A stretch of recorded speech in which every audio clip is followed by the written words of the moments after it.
This is one of those moments in my life when I can't believe where I am and who I'm sitting with right now. If you don't know me, my name is Ryan Airy. I host the YouTube channel Screen Crush. And never heard of you. I've never heard of you, Wolverine. Obviously, I not only do breakdowns of the work these incredible artists make, but back when the original X-Men animated series first aired, I used to VHS tape them, and the very first Easter eggs that I ever looked for were pausing the screen to see what they had thrown into the intro.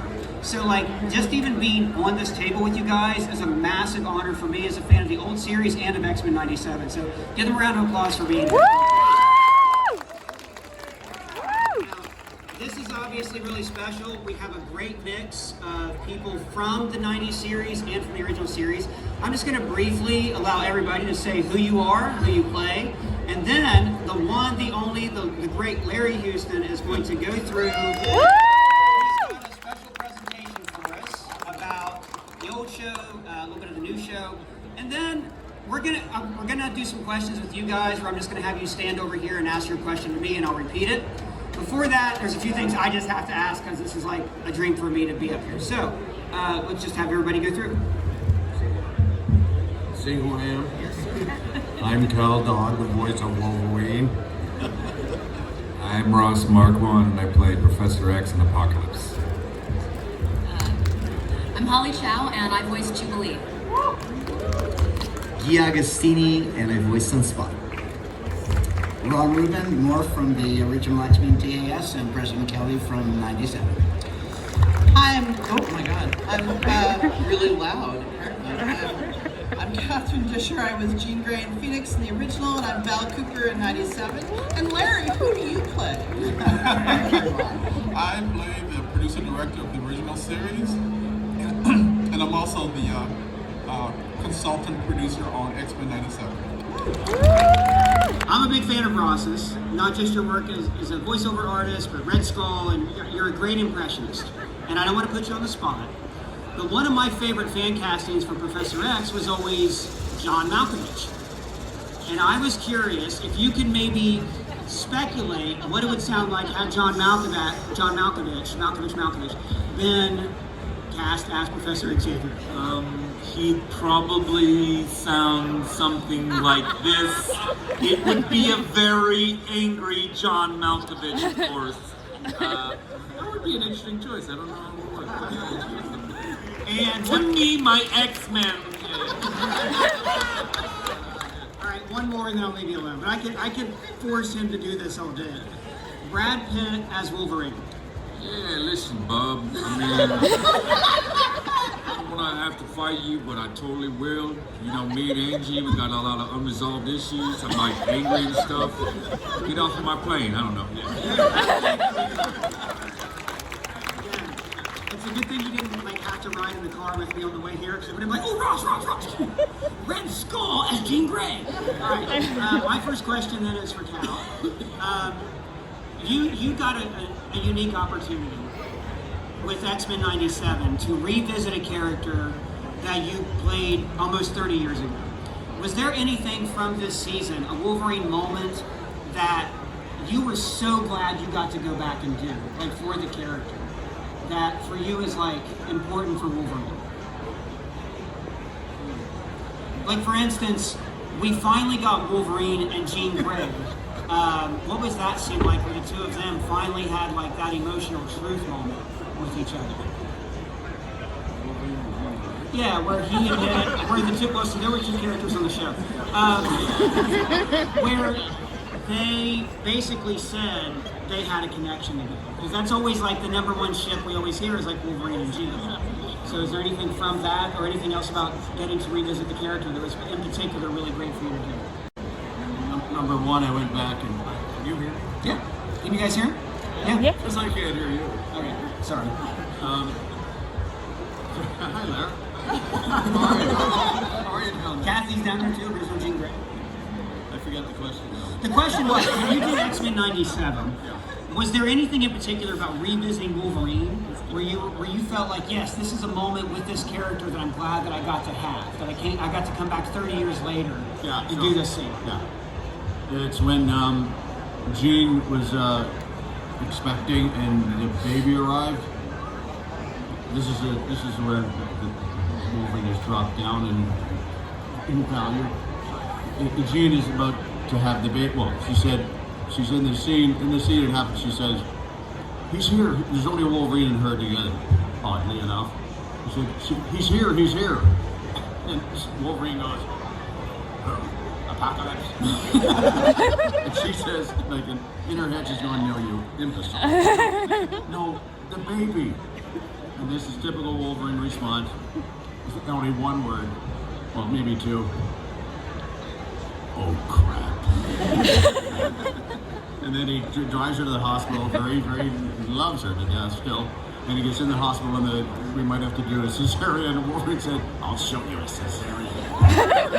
That's the incredible thing. I don't know if you've read, there's 2 great books out about the original series that talk about not only how it came about, but this breakneck speed you guys were at. And Kathy, we were talking earlier about the pace that you guys had in recording, and I was surprised when you told me how you recorded it, especially those first 2 seasons. Yeah, so for the first, I think it was the first 2 seasons, and we have differing memories about that time. And I was shooting a TV series that was about vampires, so I was shooting nights, so my memory is not all that great either from that time. But when we first started, we would all be in the same studio together, like 8 mics standing there. And you'd think that, and it is a good thing. Like whenever I start a new cartoon, I love to do a group record, because then you hear what world everybody is in, and you get to hear everybody else and what they sound like. And but back then, it was like herding cats. Like we were in there for, I don't know, hours and like all day to do one episode, and then we would go to dinner, and then we'd lose a few people, and they couldn't find them after dinner, and then Eleanor, I'm not gonna say her name. And so She was out running for office. yeah, let's say that. And so it was, but it was great because we also all developed these relationships. You know, standing beside Cyclops, and it wasn't just a voice in my ear yelling, "Get down, Jean." It was Norm, and I knew Norm, and Cal and Ron, and so we developed, and I think it really showed in that first series. I think so too. But it was kind of crazy, I have to say, because normally when you do cartoons, you get to walk in your comfy shoes and no makeup, and be funnier than the material, and they love that, and you do it for 45 minutes and you go home. So this was also a very different kind of show than any animation I'd done. It was all little kid animation that I'd done up to that point, and this felt more like old school radio plays. So it was about the relationships, and that's why it was so important. So weirdly enough, the relationships that we're forming with the new 97 characters and actors who are 97 have been at cons, have been traveling together to conventions. And so it's been, like I did all those scenes with Ross, you know, my character Val did with Professor X, and we had never met. And weirdly enough, he is a really good impressionist because my son's father was the original Professor X. So, and I haven't had to talk to him in years, anyway. But hearing Ross do that impression of his voice it just goes right through me like a knife. So, anyway, sometimes good, sometimes bad. Also that music, my God, you play that music and all the hair on my arms, it's like something's gonna happen. Anyway. You know, Larry, you gave us like a talk about everybody who was involved in the original show. And as an adult, going back, it's incredible how much that series holds up. I do notice animation mistakes there because you guys were on such a breakneck schedule. And earlier you and I were talking about this incredibly unnecessary, arbitrary forced deadline you had involving Lady Deathstrike. So Lady Deathstrike, we all know Lady Deathstrike, long adamantium claws, hates Wolverine. She appeared in this episode, they're in the sewers, they're chasing a ghost ship. And that episode almost didn't get delivered on time because of. Can you tell us that story? Oh yeah, what happened was we did Lady Deathstrike. I tried to be accurate with all the costumes, so she's got a plunging neckline all the way from here to her waist. So we deliberately made her look very flat-chested because we didn't want to get any problems, right? So we had the whole episode was sent it over to a company called Patsy, Philippine Animation Studios. And when we started getting the final footage come back, they were trying to impress everybody. And so they gave her volume. And they gave her volume and follow through. And she would move. And the network person like Avery Colburn were like flipping out, going, "What are you doing? What are you doing?" I was going, "Look, here's a model sheet. I didn't do it." And it was they were threatening to like not air the series on those episodes sometimes. And that episode set up the arc for the whole season. Like, yes. it was a really important episode too.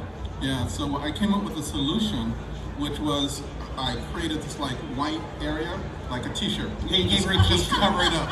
You know, so they didn't have to reanimate. They just covered up the part I had that fun was with moving those to the show. characters, and then ultimately I didn't get any of them, but I got Morph. And as an actor, the last thing you want to ever see is read a script and have your character being left for dead. Right. So that wasn't good. So they left me for dead, and maybe Larry can pick up some of this. From what Hey, but he tried to help you. Oh yeah. Yeah, Well, yeah. From what I understand, talking to the showrunners, they wanted to create a likable, lovable character of Morph and have him befriend Wolverine and then kill him off to show the audience that this show was different and we weren't taken prisoners. But then apparently there was a huge fan backlash because Morph was one of the favorite characters, and so they brought him back as the Mr. Sinister put an evil brain in him. Maybe Larry, you can elaborate. The fans brought him back or something. Yeah, what happened was your character. I know it's, when you went in for the first read and everybody's got 13 episodes and you go in and you got one, it was like not a good read. But the reason why in the original X-Men, the character that gets killed is Thunderbird, actually not your character. But we had thoughts like, here, we're going to create the first Native American superhero in a show and kill him in the first episode. We said, probably not a good idea. So we went back to the archives and found a character called Changeling. Yeah. And your character is based upon that look. So we that's the character we used for Morph. And so Morph was a character that gets killed because we wanted to show people this is not Super Friends, this is not Scooby-Doo, we're trying to do something new. And we named him Morph because even though Changeling was done by Marvel first, the lawyer store told us we're not going to get into a fight, find another name. So that's when then we said, okay, the writers named him Morph. Now what happened was you were actually supposed to remain dead. And then when we got a pickup for season 2, they said, we did a survey with a bunch of kids to watch, who's your favorite character, Cyclops, Wolverine, blah, blah, blah. They all said you. They all loved Morph. Because he was so funny though. I mean, he appealed to kids because he had a sense of humor and he was the levity on the show. So you bastards killed it right away. Yeah. The interesting thing about Morph is likable, lovable Morph. When I did my laugh, it went up. But as soon as I became evil, the laugh turned the opposite. And it went down. So that's how you differentiate the good and the bad. Yeah. And even the art style too, how Evil Morph had the big dark circles under his eyes. Like, it was such an inventive way to bring the character back. I don't want any actual details on season 2. You don't have to get. Don't? I don't. There's a crossover with Care Bears and Ninja Turtles? There's a crossover with Care Bears and Ninja Turtles. Holly said it. Okay. But you don't have to tell us anything, but if you want to just give us a general impression of, I know you're not going to say it's going to suck, but like, how, like, I don't know, how pumped are you? What's the vibe? What are you excited about? In trouble. Don't get us in trouble. Let's go, Larry. All right, Larry, what do you think? Go ahead. What I can say is that I can't say anything about season 2, but I can say anything about season 1. What I can tell you is that the last scenes of the last episode will take you directly to see that's what the show's going to be about. Okay. Is what you saw in season 1. Those tail end scenes where they go to different time zones. And then you see the Apocalypse take something out of the dirt. That I can talk about. Okay. I can't say anything beyond that. I don't want to get anybody in trouble, but that's pretty exciting. If you read the comics and you know about Gambit and then like becoming a horseman of the apocalypse, I'm just guessing. No one told me anything. These guys haven't told me a single thing. But I'm so excited. I know we have to wait another year, I think. But well, it's worth it. I mean, the animation is incredible. And I was talking to Kathy earlier, and I said the only thing I didn't like about X-Men '97 was that there wasn't enough of it. Like, I just wanted more episodes and more with these characters. So even just like hearing you guys talk about it is giving me like little bits of it. I thank you guys so much for that.